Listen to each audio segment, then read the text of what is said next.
તો health ministry of India દ્વારા જોખમી કફ સિરપને લઈને એડવાઇઝરી બહાર પાડવામાં આવી છે, જેમાં 2 વર્ષથી નીચેના બાળકોને અને ડોક્ટરના પ્રિસ્ક્રિપ્શન વિના કફ સિરપ આપવા મનાઈ ફરમાવવામાં આવી છે। મહત્વનું છે કે તાજેતરમાં એમપી અને રાજસ્થાનમાં કફ સિરપને કારણે 17 બાળકોના કરુણ મોત નીપજ્યા હતા। ત્યારબાદ સરકારે ગાઈડલાઈન જારી કરી છે। સાથે જ હવે Gujarat chemist and druggist association દ્વારા પણ ગુજરાતભરના કેમિસ્ટોને આ ગાઈડલાઈનને અનુસરવા માટે આદેશ જારી કરાયો છે। ચુસ્તપણે ગાઈડલાઈનને અનુસરવાનું રહેશે અને જોખમી કફ સિરપનો જથ્થો જે તે કંપનીને પરત કરવાનો રહેશે। કફ સિરપને કારણે રાજસ્થાન અને મધ્યપ્રદેશમાં 15થી વધુ બાળકોના મોત થયા અને ત્યારબાદ કેન્દ્ર સરકારનું આરોગ્ય મંત્રાલય દ્વારા સ્પષ્ટ કેટલીક ગાઈડલાઇન્સ બહાર પાડવામાં આવી છે અને તેને લઈને રાજ્યના ફૂડ એન્ડ ડ્રગિસ્ટ કેમિસ્ટ્રીસ્ટ એસોસિએશનના પ્રમુખ જશુભાઈ પટેલ આપણી સાથે જોડાયા છે। તેમની સાથે વાત કરીશું। જશુભાઈ, શું ગાઈડલાઇન્સ બહાર પાડી છે અને કયા પ્રકારના ફોલ્ટ સામે આવ્યા હતા? એકચ્યુઅલમાં રાજસ્થાન અને મધ્યપ્રદેશના લગભગ 17 બાળકોના મોત થયા। કેન્દ્ર સરકારે જે ગાઈડલાઇન બહાર પાડી કે 2 વર્ષ સુધીના જે પણ બાળકો હોય એને કોઈ પણ જાતની કફ સિરપ ન આપવી જોઈએ।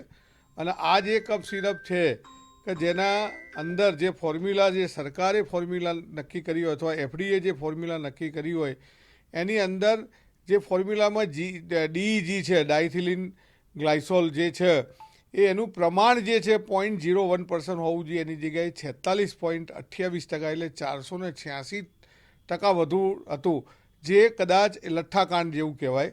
જે મોટા માણસો નશા માટે આ વપરાતી હોય આ દવા ગુજરાતની અંદર ક્યાંય કોઈ જગ્યાએ નથી, પણ ગુજરાતમાં બનતી હતી।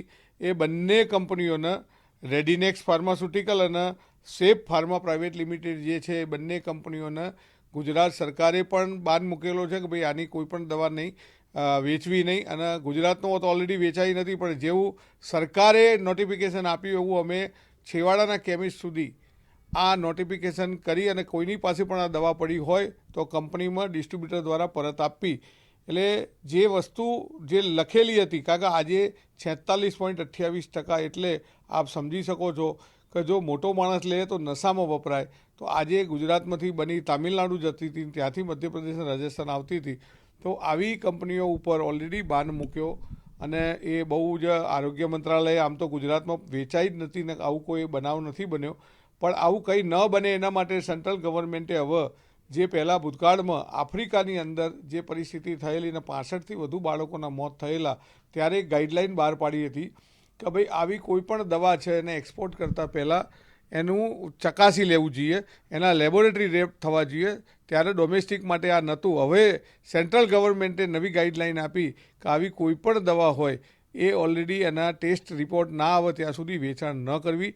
તો આમ જોવા જાઓ તો જ્યારે એક્સપોર્ટ માટે કરી ત્યારે ડોમેસ્ટિક માટે કરી હોત તો આ બનાવ ના બન્યો હોત। આ પ્રકારના લૂફોલ્સ કઈ રીતે રહી ગયા? કારણ કે જે પ્રમાણ જળવાવું જોઈએ તે જળવાયું નહીં અને દવા ડિસ્પેચ થઈ ગઈ, બાળકો સુધી પહોંચી ગઈ, બાળકોના મૃત્યુ થયા। હવે સરકાર ગાઈડલાઇન બહાર પાડે તો આ લૂફોલ્સ ક્યાં રહી ગયા? તમને શું લાગે છે? એકચ્યુઅલમાં ઘણી એવી ફોર્મ્યુલા હોય છે જે ડ્રગ કંટ્રોલ ઓફ ઇન્ડિયા દ્વારા નક્કી કરવામાં આવે છે કે આટલી જ ફોર્મ્યુલાની પરમિશન આપવી જોઈએ। ગુજરાત અને મહારાષ્ટ્ર એફડીએ જે છે એ પૂરેપૂરું 100% ફોલોઅપ કરે છે અને કેટલાક કોમ્બિનેશન જે ડ્રગ કંટ્રોલ ઓફ ઇન્ડિયા દ્વારા જે બાન કરેલા છે એવાની પરમિશન નથી આપતા, પણ બીજા રાજ્યોની અંદર આ બધી પરમિશનો ઇઝીલી મળી જાય છે। જેમ કે હિમાચલ પ્રદેશ હોય, બદ્દી હોય, હરિયાણા છે, ચંડીગઢ છે, બિહાર છે, આ બધી જગ્યાના ડ્રગ કંટ્રોલર છે ને આવી બધી પ્રોડક્ટોની પરમિશન આપતા હોય છે। તો ડ્રગ કંટ્રોલર જ્યારે પરમિશન આપે એ પ્રોડક્ટ આખા હિન્દુસ્તાનમાં બધી જગ્યાએથી પરમિશન આપવી જોઈએ, અથવા જે બાન કર્યો હોય તો આખા હિન્દુસ્તાનમાં દરેક કંટ્રોલરે એને બાન કરવું જોઈએ। આવા લોફોલ ત્યારે જ થાય છે કે કેટલાક કોમ્બિનેશનને ગુજરાત અને મહારાષ્ટ્ર પરમિશન નથી આપતું કારણ કે ડ્રગ કંટ્રોલરે ના પાડી હોય છે।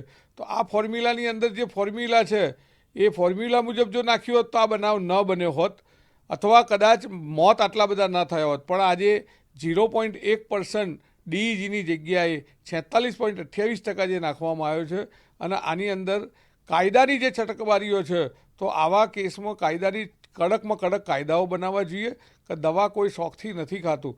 અને સમાજે પણ કુટુંબના લોકોએ પણ ઘરમાં કફ સિરપ પડી હોય તો નાના બાળકોમાં આવી કફ સિરપ ન વાપરવી જોઈએ। ધારો કે બાળક લે એટલે આપણને સેડેશનના હિસાબે ઊંઘ આવે એટલે કદાચ પેરેન્ટ્સને સારું લાગે, પણ આવી દવાઓનો ડૉક્ટરને પૂછ્યા વગર ઉપયોગ ના કરવો જોઈએ। ખાસ કરીને આરોગ્ય મંત્રાલય જે ગાઈડલાઇન્સ બહાર પડી ત્યારબાદ આપણા જે કેમિસ્ટ છે ગુજરાતના એમને આપણા તરફથી શું મેસેજ આપવામાં આવ્યો છે, શું ગાઈડલાઇન્સ?